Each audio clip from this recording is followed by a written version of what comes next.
Assalamu alaikum wa rahmatullahi wa barakatuh mes chers frères et sœurs. Aujourd'hui, Inch'Allah, nous allons voir pourquoi nous lisons le Coran.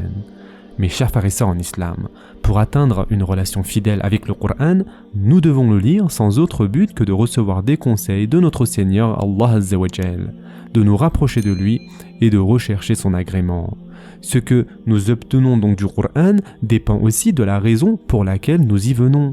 Yani, notre niyya, notre intention est cruciale ici. Certes, le Coran est venu nous guider, mais nous pouvons aussi nous égarer en le lisant si nous nous en approchons avec des buts impurs et de mauvais motifs. Et en effet, Allah Azza wa Jal dit dans le Coran, « Par cela, nombreux sont ceux qui l'égarent et nombreux sont ceux qui le guident, mais ils n'égarent par cela que les pervers. » Surat al-Baqarah, verset 26. Mes chers frères et sœurs en islam, le Coran est la parole d'Allah Azza wa Jal. Par conséquent, cela exige autant d'exclusivité d'intention et de pureté de but que de l'adorer et de le servir. Yani, il ne faut pas simplement lire le Coran pour la poursuite intellectuelle et le plaisir, même si nous devons appliquer pleinement notre intellect à la tâche de la compréhension du Coran. Tant de gens passent leur vie à étudier la langue, le style, l'histoire, la géographie, la loi et l'éthique du Coran, et pourtant leur vie reste intacte par son message. Le Coran fait fréquemment référence à des personnes qui ont des connaissances mais qui n'en tirent aucun profit. Mais aussi, mes chers frères et sœurs, nous ne devrions pas non plus venir au Coran avec l'intention fixe de trouver un support pour notre propre opinion, notre notion et nos doctrines. Car si nous commençons à faire cela, nous pourrions alors y entendre un écho de notre propre voix et non celle d'Allah Azza wa Jal. C'est cette approche de la compréhension et de l'interprétation du Coran que le prophète sallallahu alayhi wa sallam a condamné. Et en effet, le prophète sallallahu alayhi wa sallam a dit « Quiconque interprète le Coran par son propre opinion personnelle prendra sa place dans le feu. » Et ce hadith a été rapporté par Tirmidhi. De plus, mes chers frères et sœurs, rien ne pourrait être plus malheureux que d'utiliser le Coran pour sécuriser sa propre personne, pour obtenir des choses mondaines telles que le nom, l'estime, le statut, la renommée ou l'argent. Nous pouvons les obtenir certes, mais alors dans ce cas-là, nous troquerions un trésor inestimable pour rien, voire même nous encouragerons une perte et une ruine éternelle. En effet, le prophète sallallahu alayhi wa sallam a dit que celui qui apprend, récite et enseigne le Coran pour être acclamé par le monde sera jeté dans le feu, et ce hadith a été rapporté par Muslim.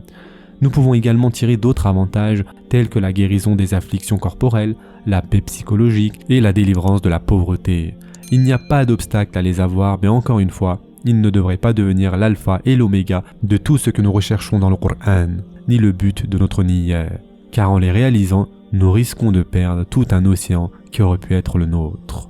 Mes chers frères et sœurs en islam, la lecture de chaque lettre du Coran apporte de grandes récompenses. Restons conscients de toutes les récompenses et faisons-nous un objectif de notre niyya, car ils nous fourniront les fortes incitations nécessaires pour passer notre vie avec le Coran.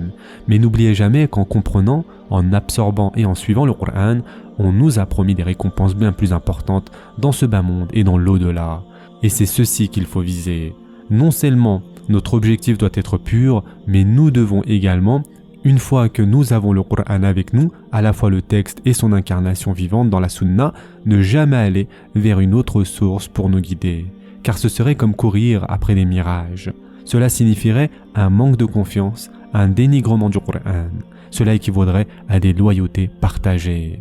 Et enfin, pour terminer, mes chers frères et sœurs, rien ne nous rapproche plus de notre Seigneur que les moments que nous passons avec ses paroles.